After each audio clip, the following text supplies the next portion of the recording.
Good evening, everybody. Good evening. How many of you in the audience own or have owned a pet before? Raise your hand. Okay, a few of you.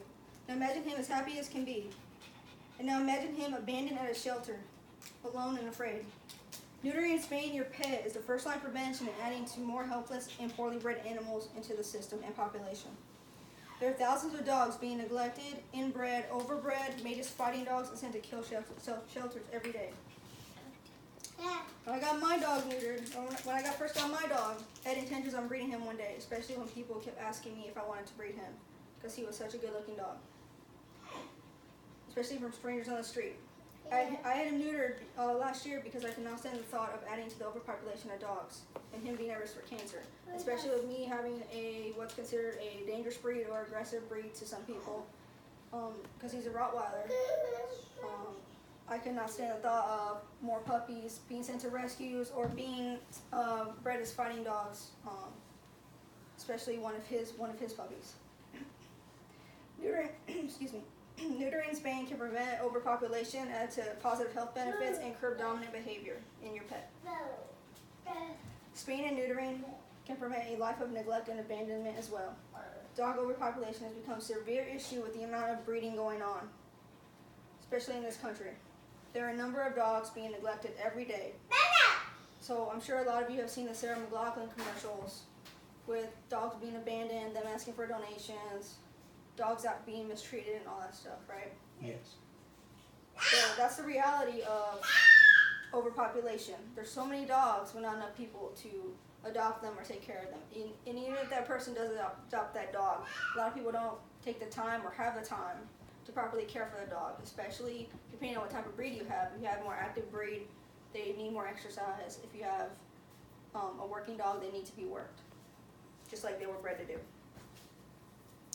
Overbreeding and inbreeding has resulted in dogs with severe health and behavioral issues, such as hip dysplasia or genetic conditions. According to an article by PETA on the top 10 most overbred dogs, Labrador Retrievers ranked as number 1, Yorkshire Terrier ranked as number 2, and the Bulldog ranked as number 10. Breeding is also, we don't realize, it's very expensive. So many dogs are in shelters waiting to be adopted. The longer their dog stays in a shelter, the closer to euthanization they are. People just love the thought of having puppies and don't realize that it takes a lot more work than dealing with a puppy to raise a well-bred dog.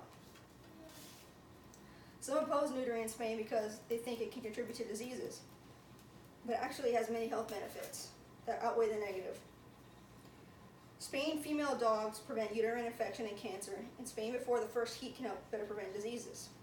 Genetics play a role in health. You want a healthy dog with less risk for heart disease, hip dysplasia, and some breeds are more susceptible to others for certain genetic conditions, such as hip dysplasia and larger breeds, and so on and so forth. Neutering can prevent a number of diseases, especially risk for hernias and prostate diseases.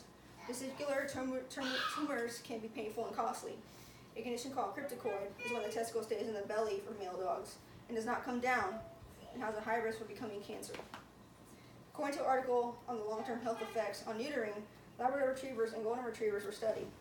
It showed that neutering before 6 months can lead to high risk of hip dysplasia but minor risk of cancer.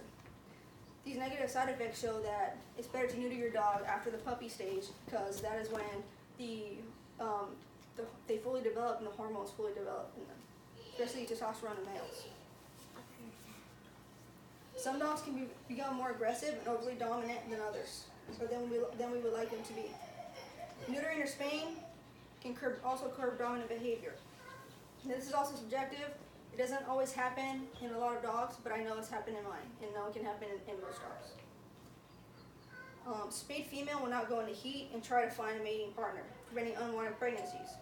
When a female is in heat, males can smell that she is and try to mate with her. Male dogs are also less likely to roam away from home.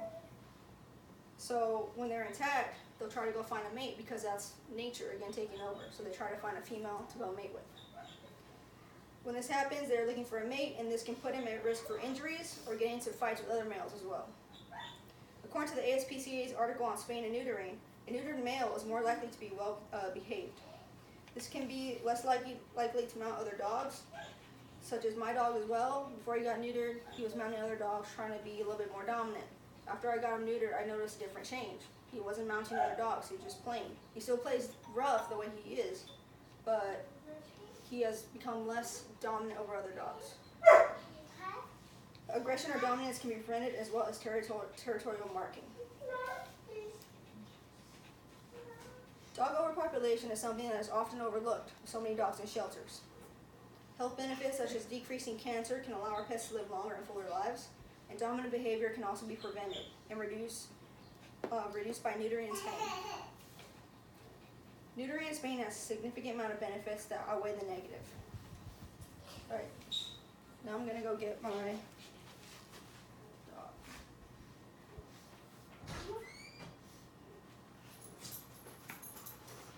Come on, Cash. Come on. Come front. Come front. Good boy.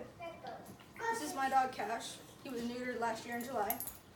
He's still very active because he's still in the puppy stage. He's about 2 years old. But I noticed that he still has the same amount of energy, but when he plays with other animals, or his territorial marking has gone down as well. So I've seen firsthand what it can do, and have seen how my dog has changed. But not adding to the overpopulated shelters to preventing unwanted cancer in your pets, neutering is the best thing you can do. By neutering your pet, you will also make a positive impact to society.